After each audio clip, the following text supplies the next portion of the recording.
What's going on, everyone? Chris from Pickdawgz.com here with your free pick in the Cincinnati versus DePaul college basketball matchup going down Monday, April 1st, 2025. Just a reminder, if you haven't already, make sure you're subscribed to our channel and smash that thumbs up. And if you're looking for my best bets, the games that I love, head to Pickdawgz.com, click the Premium Picks tab at the top of the page. It's a great time to do so. So we have a lot of action this week's card, starting with the CBC that we're going to be talking about, the College Basketball Crown Tournament. We've got the NIT back on Tuesday as well.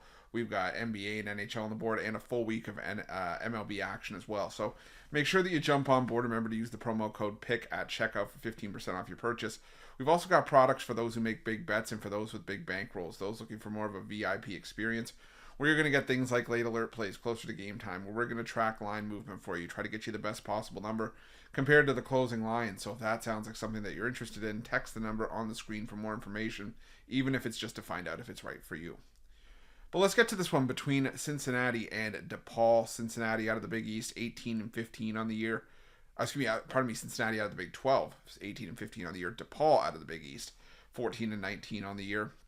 And the thing with DePaul, and I've said it time and time again, and again we're going to say it probably one last time, because if you've known my stance on DePaul, you know what it is that DePaul, decent in non-conference play, but when you get them into conference play, this is a team that usually gets their teeth kicked in. Now, I will say what Chris Holtmann has done with this program is give this team, some fight. They took Seton Hall and Marquette to overtime in conference play.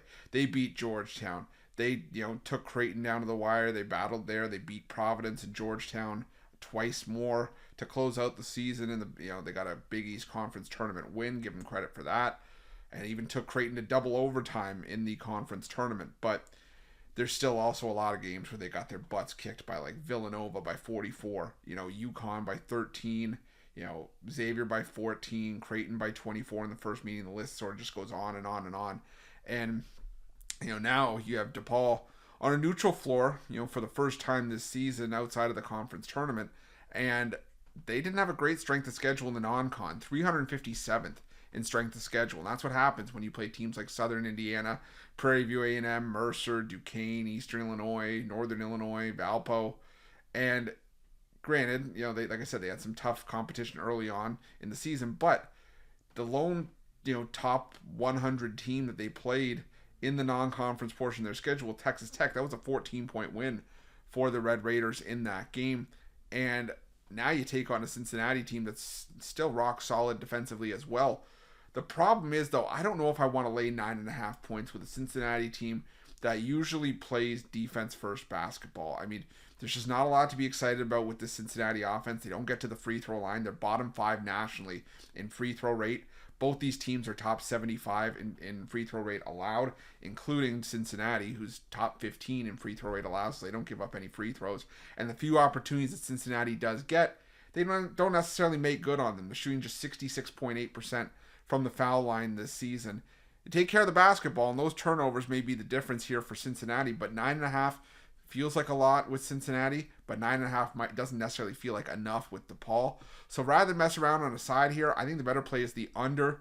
I just think it's going to be more of a defensive-minded kind of game, and we'd probably get somewhere close to the 140s, but I don't think 141.5 is happening here. Probably my least favorite college hoops game on the card, if I'm being honest, because I don't love DePaul, and I didn't really like Cincinnati for much of anything outside of the non-conference, but I'll stick with the under here, and that's going to be my free pick.